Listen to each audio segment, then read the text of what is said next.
about 6 months ago, we decided to fully focus on the ICO industry.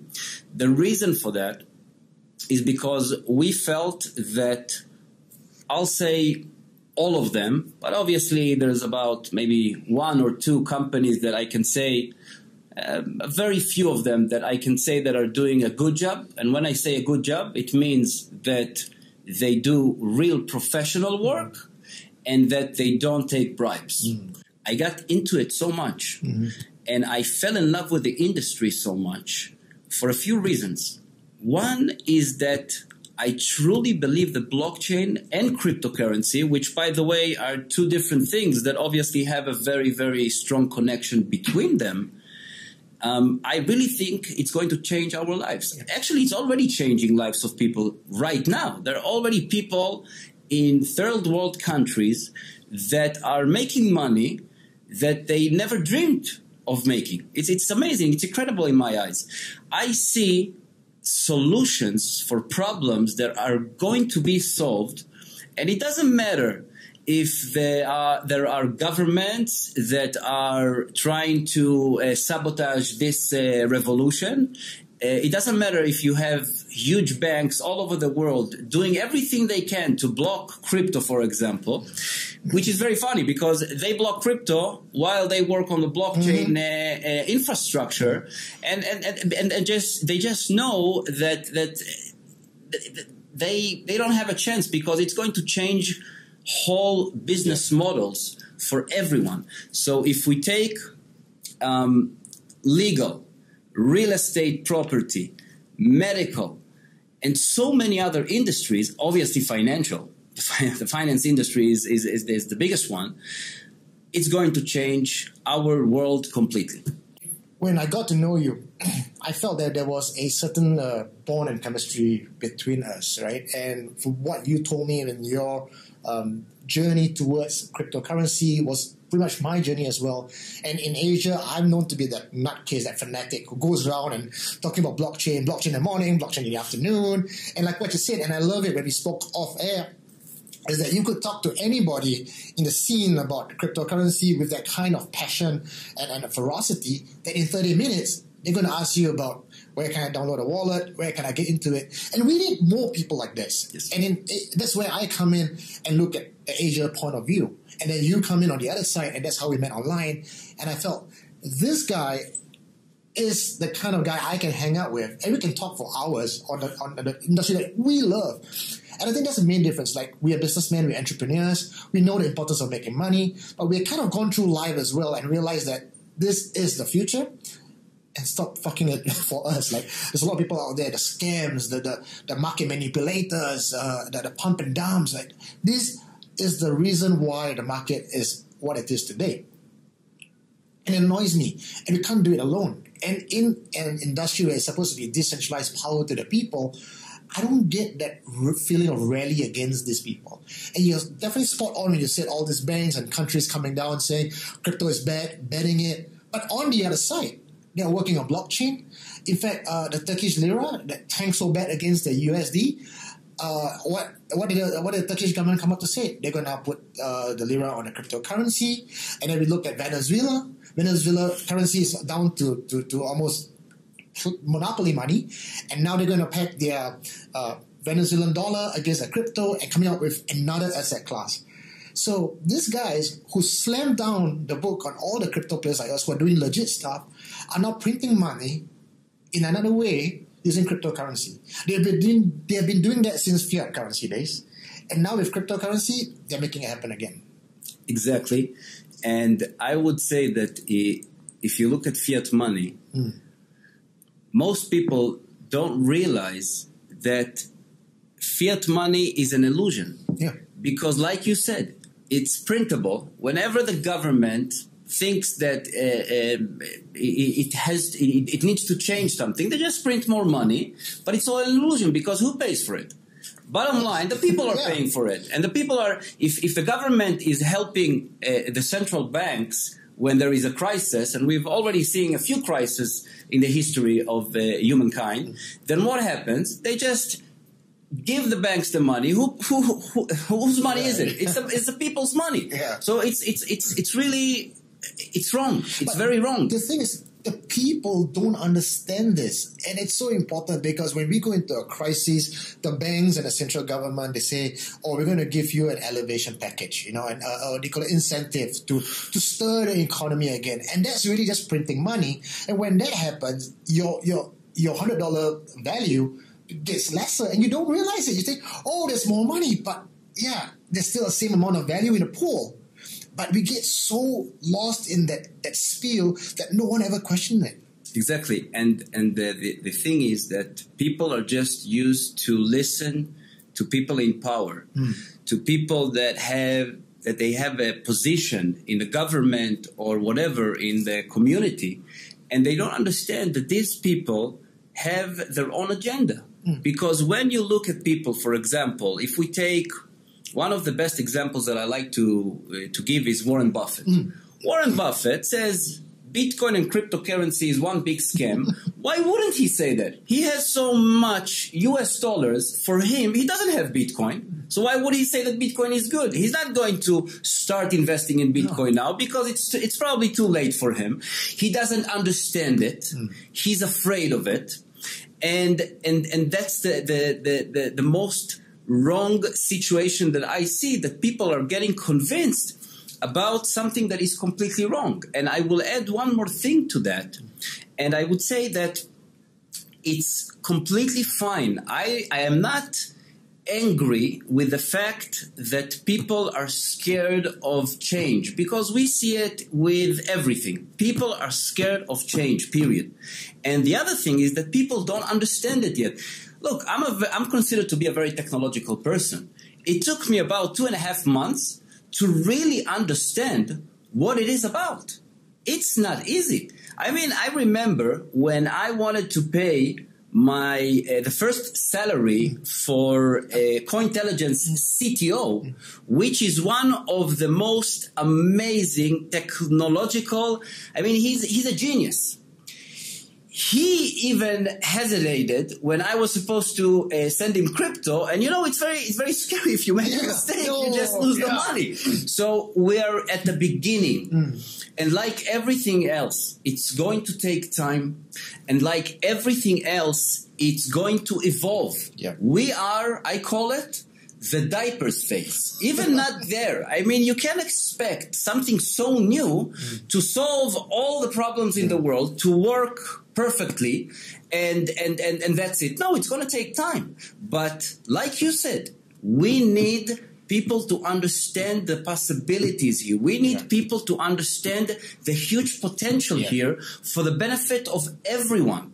If it's for the benefit of people that are unbanked, they don't have access to banks for all kinds of reasons.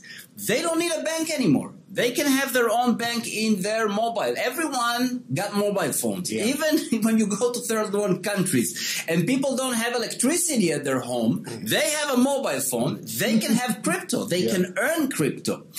So I love that vision, because that was the vision that I bought into in that whole, helping the unbanked and everyone really peer-to-peer in a society that doesn't require a leader to dictate how we serve. But what annoys me right now, to the point where I find it almost becoming the situation to become a whole conspiracy, is you have like Saudi Arabia, right? They came up and said, no unauthorized peer-to-peer transaction of cryptocurrency. But that is the irony of it, because peer-to-peer is to do with the authority. What do you mean by unauthorized peer-to-peer? So these are the kind of controls that they still want to come to the place. We know that they know that it's useful, but because their usefulness is beyond their control, and they get scared. Exactly. So the technology is done, is there. The ability to handle that, it's all there. The market is ready for it, but the people in power are not allowing this to happen unless they can monetize from that. And this, to me, is the greatest bullshit that's affecting the market right now. You're absolutely right. And the way that I see it is, one of the biggest jokes is that they talk about cryptocurrency as if it's a tool for crime. So that Silk Road story all over again. Yeah, I mean, let's compare it to cash money. What's worse than cash money? I mean, whenever you see crime, wherever you see drugs, wherever you see things like child abuse or abuse of the weak people, it's always about cash. You see someone walks in with a suitcase of cash, and you know what else? These politicians that are very afraid, they are very concerned because cryptocurrency, at least some of it or most of it at the moment, is completely transparent. You cannot cheat. You cannot hide it. And I know of a very, very sophisticated and smart startup that is actually going to allow the government to track any cryptocurrency transaction. So what are they so afraid of? I mean, if it's going to be possible, and obviously we know about coins that are meant to be completely anonymous. Exactly. Yeah. We know about them. But you know what? I'm not talking about these coins. I'm talking about coins. I am not trying to hide anything from anyone. I don't have any problem to pay my taxes on my cryptocurrency earnings. Yeah. The problem is that in some countries, when you want to pay taxes, they don't know how to tax you. That's another problem. But I tell them anyway that I made profit from this cryptocurrency or that and so on. If they can't handle it, that's up to them. I did the same thing, and they go like, "Well, we don't know how to process that." Yeah, exactly. I called my accountant about 7 months ago. I told him, "Listen, I have earnings now of this and this and this. You should register." He told me, "Listen, where do you want me to register it? I don't have any form to fill it out." I said, "Okay, fine." And another thing is, which is completely wrong, like you said, that they are doing everything against it, is that they are fighting something that I see will happen anyways. They are just delaying it. And it's not going to stop because, like you said, it's by the people and it's for the people. It's not for the high offices of the governments. It's not for the high offices of the banks. It's for the people that will make the decision if one cryptocurrency is worth more than the other, not by some politician that has his own agenda. Yeah. And what I was thinking about as well is the people generally don't mind. Generally people don't really care about transacting or buying drugs money. Like 90% of people using crypto are not in that 10% bracket of Silk Road, right? If you want us to have transparency and all that, and accountability, we don't really care. In fact, we are happy to do it.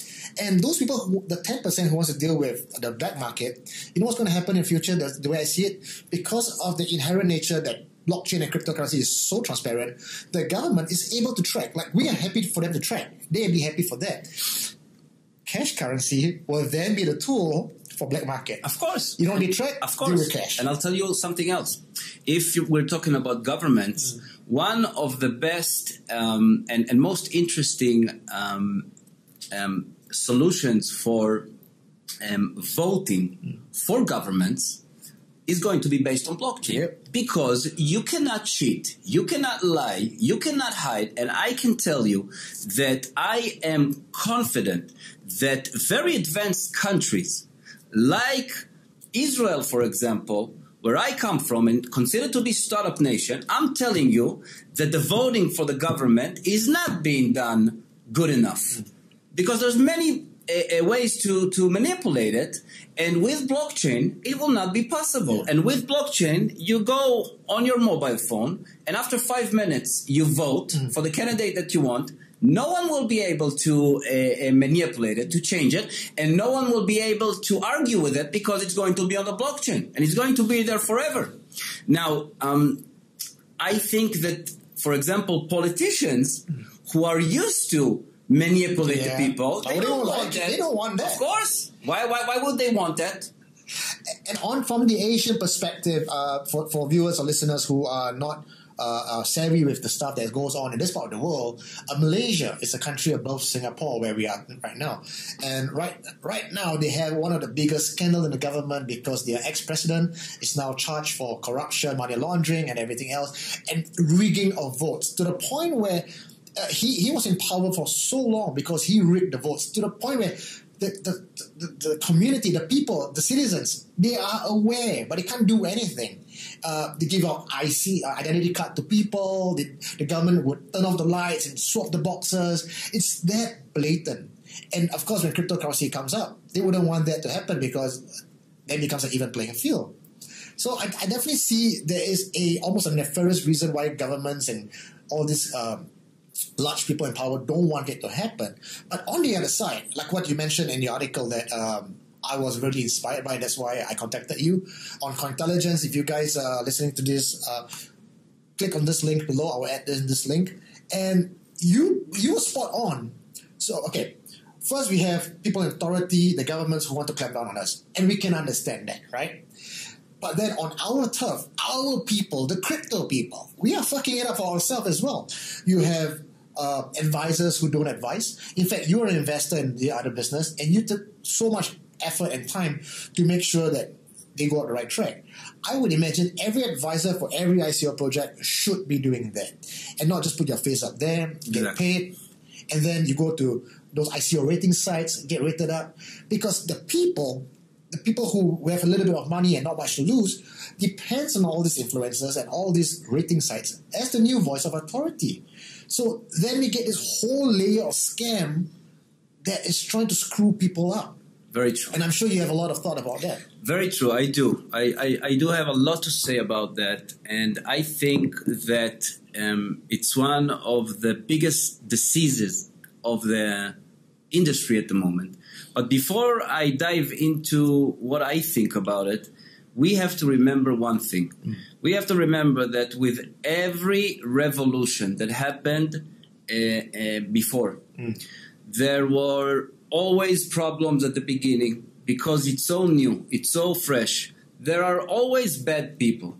There are always bad people that will try to take advantage of anything new and will try to make profit from it and will try to cheat other people and so on. Our job is to protect the people and to make sure that they understand and see what they need to understand and see. And that's something that we are trying very hard to do at Cointelligence. And like you mentioned, it's very important to understand that currently the market is not regulated yet, at least not in most countries, but governments are working on it. And by the way, if I was mentioning before the problems with the governments, I don't want anyone to think that I'm against regulation. I'm very pro-regulation. I just want the people that are making these decisions to consult with blockchain and crypto experts and not to make false decisions because they don't understand enough. That's my problem. Now, because of the current situation, people are taking advantage of, first of all, of people that are very afraid of missing out. They have the phone. And they go onto websites of ICOs. They see these advisors that you are talking about. These advisors got themselves a very good name. And what they did is they started a factory. They don't know anything about the ICOs. They are being approached by ICOs. Then they tell these ICOs, okay, you want my face on your website? You pay me 5 Bitcoin. You pay me 10 Bitcoin a month, whatever. If you pay me and have my face on your website, you will be able to raise more money. So it's so corrupted. And like you said, I know what it is to be an investor and I know what it is to be an advisor because I have been an advisor to a few startups before.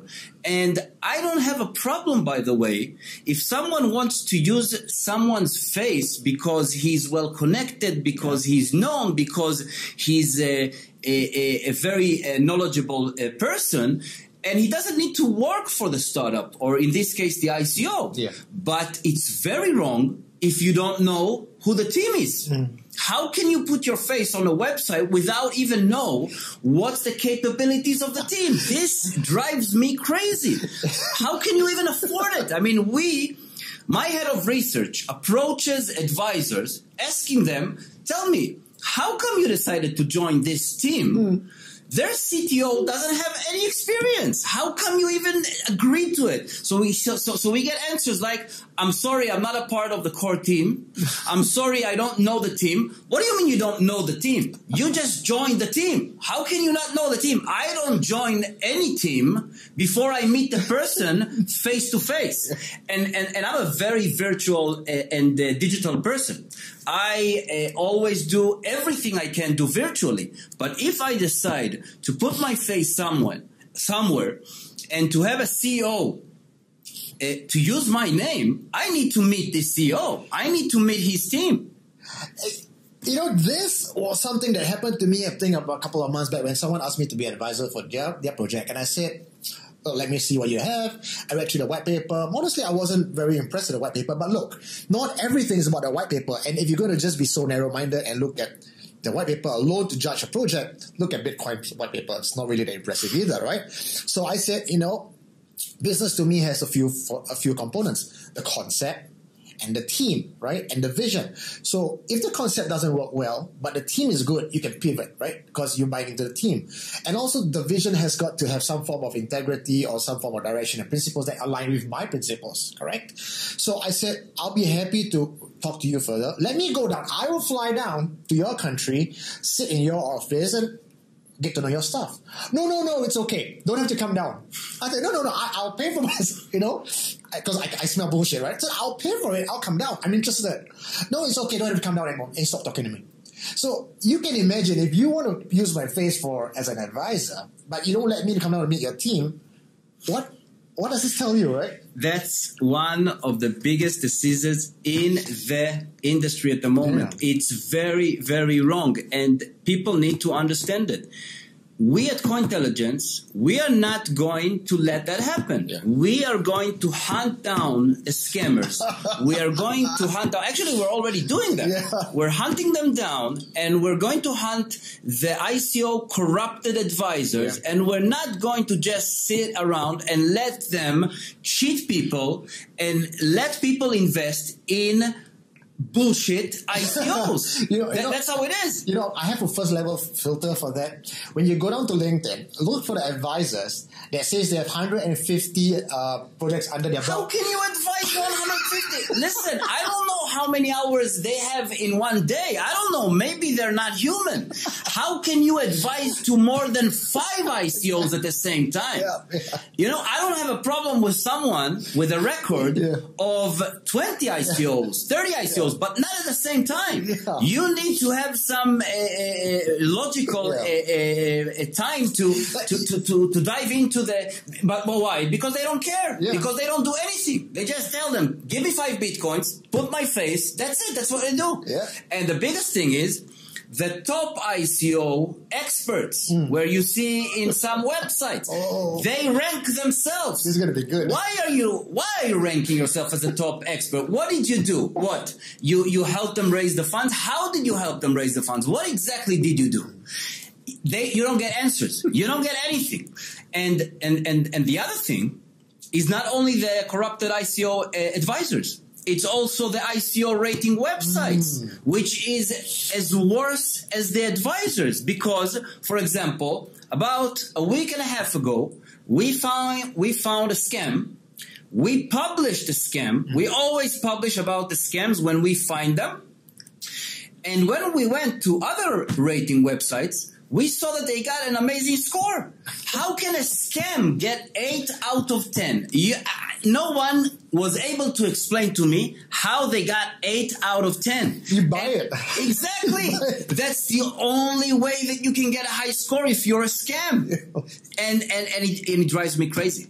It drives me crazy because, like you said before, we have enough problems with the governments that are making such difficulty for us. We have a problem with the banks that they don't allow ICOs to open accounts.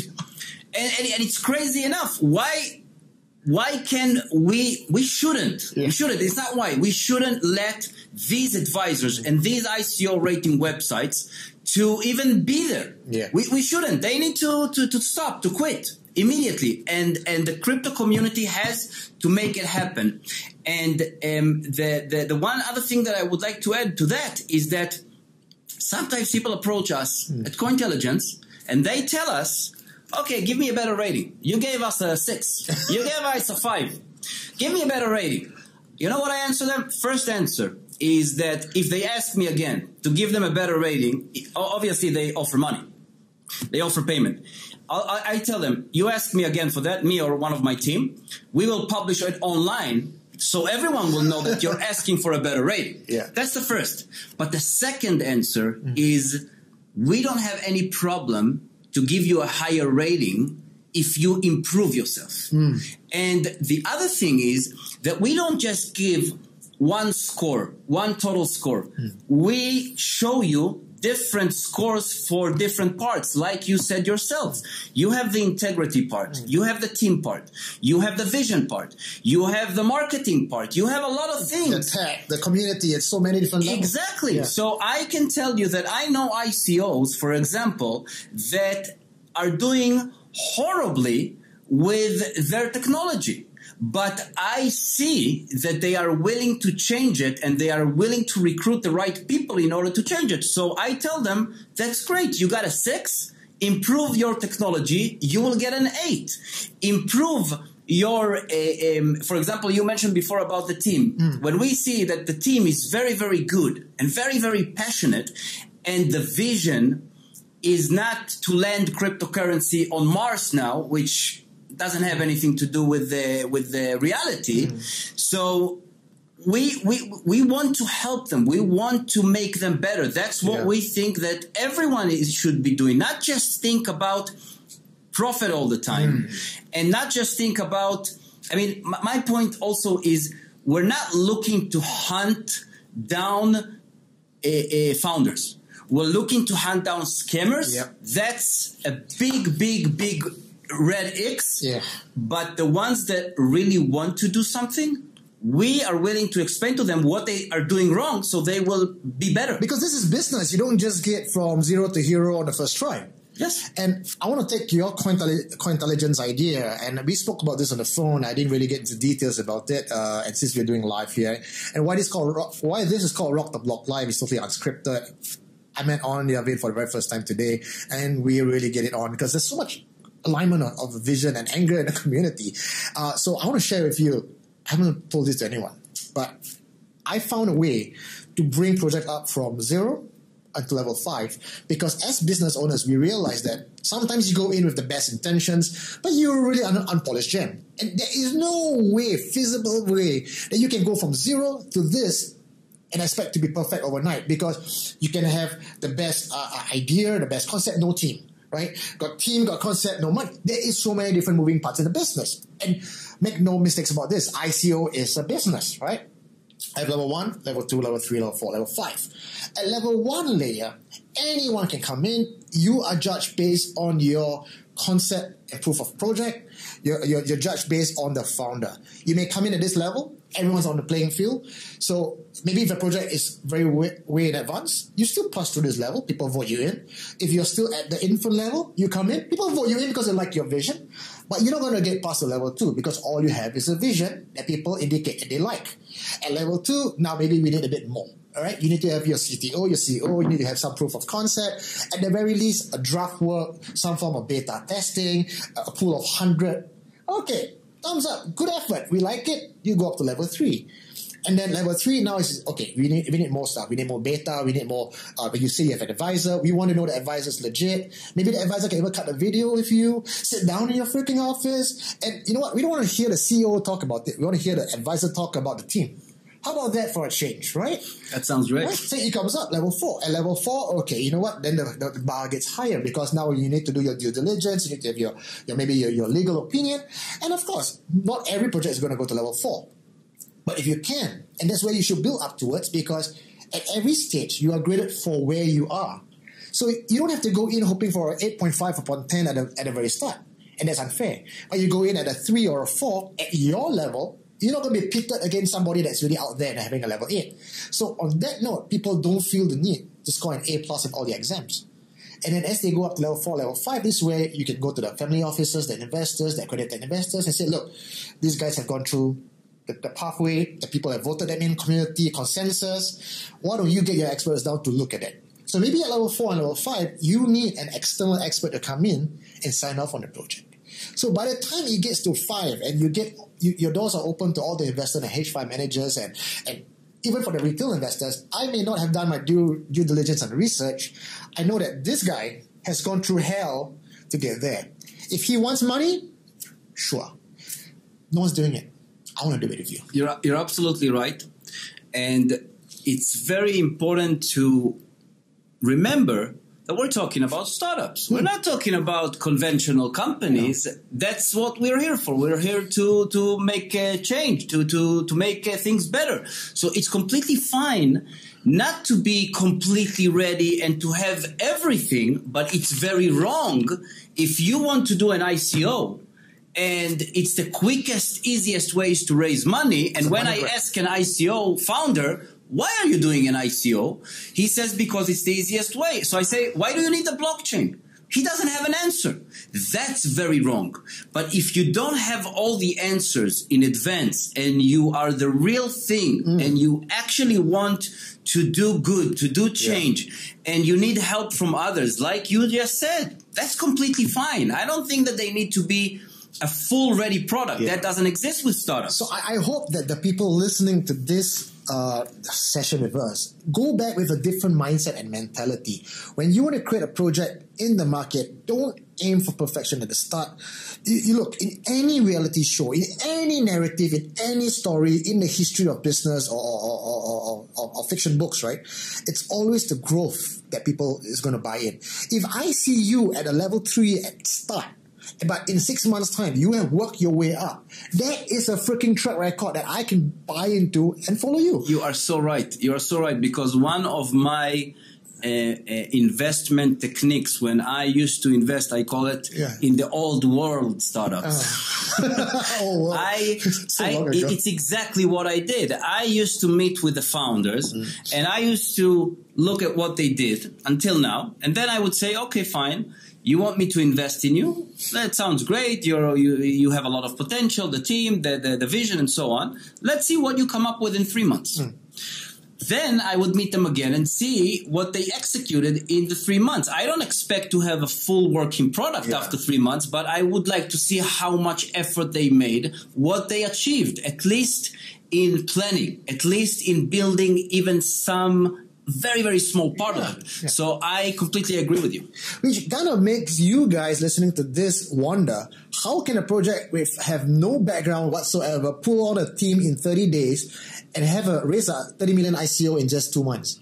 And we have products out there who says, we're going to help you raise money faster. Like, how does that even work?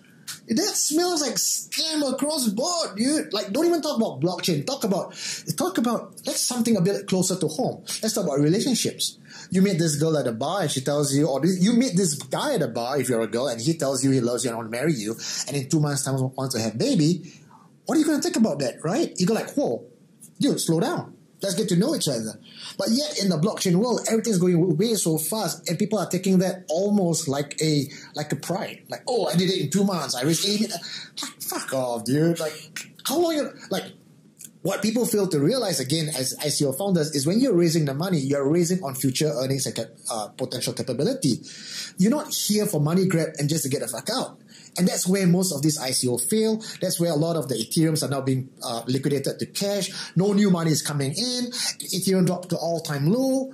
Cryptocurrency is going to shit. It's exactly what you just said, because the market is evolving now. Yeah. And it doesn't work like it used to work in 2017. Like you just said, you get a white paper to founders, you raise millions over millions. It doesn't work anymore. The market understands that it cannot work anymore. So people will take more time to work on what they're doing, to plan much, much better. And the investors, they understand that they need to do much more due diligence to make sure that no one can guarantee the success of an ICO or a success of a startup, but at least it's maturing. It's much more matured now. And I think that what we see now, I get a lot of people telling me that the condition of the market is very bad and they're very worried about it, and that maybe it's the end of crypto. For me, it's very natural because we are evolving now. It's much more slow and relaxed because people need to analyze and think and make decisions. And I think that in 2019, we're going to see a new wave of ICOs. By the way, it's already started now. When I'm being approached by different ICOs, you already see mature companies that thought about how to use the blockchain, and they want to do an ICO. It's not just big inventions of all kind of big dreams. You have that. And also you have people that are planning much more, even if it's young founders, young, very, very young startup, they don't run and rush like they did in 2017 because it just won't work. So I think that what we see in the market right now is just another step. It's good. What I consider the great wipeout, because all the projects that came in last year that couldn't make it wipes out. It's almost like a clean slate again. The bar is very much lower. Bitcoin, Ethereum is very much lower. So the new people who wants to come in now for a better future, it's a reset button, and it's good. I like it. I'm all for it. So you guys listening to this, if you look at it and you think that the market now is going to shit, it's going to fail, no. Well, Yavin, I think you might agree with me on this. It's basically a great reset for people to want to come in and projects next year in 2019. This is where it's going to fly out. I don't give financial advice, but I'll tell you that last night I bought Ethereum. So I'm just telling you what I did, and like you just said, I think that this is a great chance for people to buy Bitcoin or Ethereum, and they didn't have the chance a few months ago. But I'm not giving any financial advice, and if anyone wants to, because follow your footsteps, exactly. But I'm saying what I'm doing. Cool. And this is On Yavin from Cointelligence. So you guys, you have heard it here first with me on Rock the Block Live. Eugene Tay signing out, saying, "Well, this has been a great time spending with you here. You're not going to see the last of On. We're going to have a lot more discussion in future." And perhaps when you come to 2019 and you're listening to this recording, you might go, "Damn, these guys are right." Well, thank you for watching and goodbye. Thank you. Thanks, brother.